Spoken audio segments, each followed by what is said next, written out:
المصطفى وأحمد المرتضى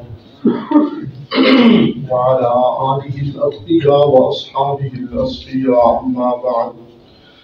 أعوذ بالله من الشيطان الرجيم بسم الله الرحمن الرحيم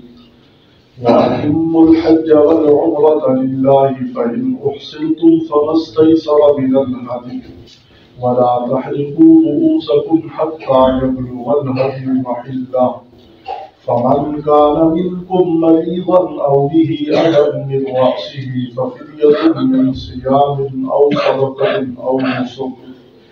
فإذا أمنتم فمن تمتع بالعمرة إلى الحج فما استيسر من الهدي فمن لم يجد فصيام 3 أيام في الحج و7 إذا رجعتم تلك 10 كاملة ذلك لمن لم يكن أهله حاضر المسجد الحرام واتقوا الله واعلموا أن الله شديد العقاب صلى الله عليه وسلم وأتموا الحج والعمرة لله اور پورا کرو حج اور عمرہ اللہ کے پاس اللہ کے لیے حج اور عمرہ کیا کرو فَإِنْ أُحْصِرْتُمْ فَمَا اسْتَيْسَرَ مِنَ الْهَدْيِ پس اگر تم روک دیے جاؤ تو تم پر جو کچھ میسر ہو قربانی میں سے وہ کرو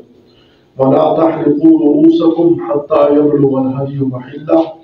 اور اپنی حجامت نہ کرواؤ یہاں تک کہ تمہاری قربانی اپنے ٹھکانے پر پہنچ جائے فَمَنْ كَانَ مِنْكُمْ مَرِيضًا پس جو کوئی تم میں سے بیمار ہو او بِهِ أَذًى مِنْ رَأْسِهِ یا اس کے سر میں کوئی تکلیف ہو ففدیۃ من صیام تو فدیہ دے روزے سے اور صدقۃ یا قربانی سے اور صدقہ سے اور نسک یا قربانی سے فَإِذَا أَمِنْتُمْ پھر جب تمہارے یعنی تم امن میں ہو فَمَنْ تَمَتَّعَ بِالْعُمْرَةِ إِلَى الْحَجِّ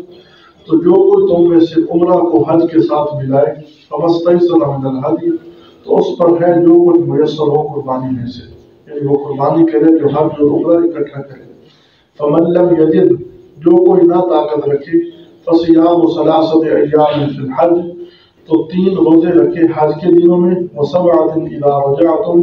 اور 7 روزے جب تم لوٹو واپس آ کر تِلْكَ 10 كَامِلَةٌ یہ 10 پورے روزے ہوئے ذَلِكَ لِمَنْ لَمْ يَكُنْ أَهْلُهُ حَاضِرَ الْمَسْجِدِ الْحَرَامِ یہ حج اور عمرے کا ملانے کا حکم ان لوگوں کے لیے ہے جس کے اہل مسجد حرام کے پاس نہ ہوں یعنی مقامی لوگ یہ نہیں ملا سکتے غیر والے لوگ ملا سکتے واتقوا اللہ اللہ سے ڈرتے رہو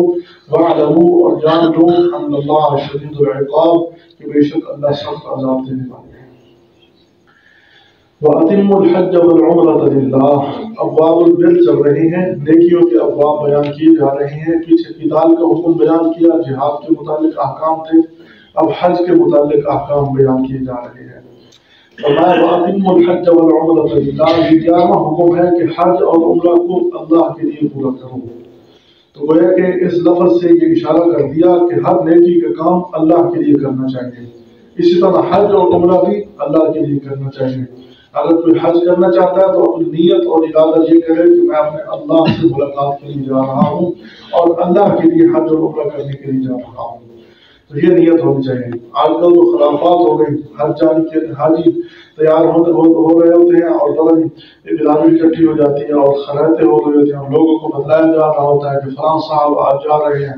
اور پھر عورتوں نے اپنے ڈھونگ رچائے ہوتے ہیں میلاد کے نام پر محفل سجائی جاتی ہیں تاکہ لوگوں کو پتہ چلے کہ یہ فلاں صاحب جو ہے وہ سفر پر جا رہے ہیں حج پر جا رہے ہیں حج اور عمرہ کے بارے میں اصل حکم یہ ہے کہ چپ کر کے جاؤ نہ کسی کو پتہ چلے اور چپ کر کے واپس آؤ نہ کسی کو آنے کا پتہ چلے یہ اصل حکم یہ ہے لیکن آج کل خرافات کا دور ہے بس اللہ ہی معاف کرے وہاں پہنچ کر پتہ نہیں کیا ہو رہا ہے لوگ وہاں جا کر اللہ کے ساتھ مشغول ہوتے ہیں اور آج جدید دور کے اندر وہاں موبائلوں کے ساتھ مشغول ہو رہے ہیں خانہ کعبہ کے ساتھ اپنی جناب تصویریں بنائی جا رہی ہیں اور اپنی سیلفیاں لی جا رہی ہیں گروپ فوٹو بنائے جا رہے ہیں کہ ہم خانہ کعبہ کے پاس پہنچ چکے ہیں اور لوگ ہمیں بھی حاجی کہیں گے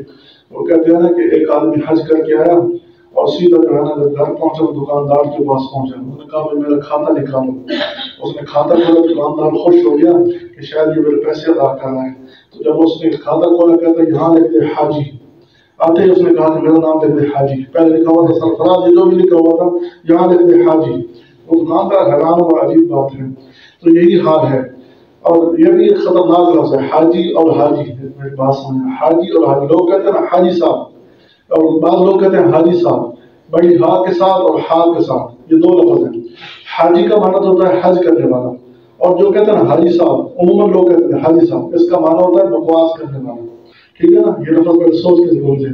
حاجی صاحب، لوگ کہتے ہیں حاجی صاحب بڑی ہا کے ساتھ، اس کا معنی ہوتا ہے بکواس کرنے والا اور بکواسی۔ ایک ہوتا ہے حاجی ہا کے ساتھ، اس کا معنی ہوتا ہے حج کرنے والا، تو لوگ عموماً دوسروں کہتے ہیں حاجی صاحب، آپ بھی کہہ دیتے ہیں حاجی صاحب، جواب میں تم بھی حاجی صاحب، کہ تم بھی بکواس کرنے والا، یہ دو لفظ ہیں، یہ بڑے خطرناک جو ہے نا، اس کے معنی بنتا ہے۔ تو عموماً لوگوں کی عادت ہوتی ہے کسی داڑھی والے کو دیکھیں نا کہتے ہیں حاجی صاحب، وہ بڑی ہاں کے ساتھ، اس کا معنی ہوتا ہے بکواس کرنا، لیکن لوگوں کو پتہ نہیں ہوتا، جہالت کی وجہ سے یہ لفظ بول دیتے ہیں۔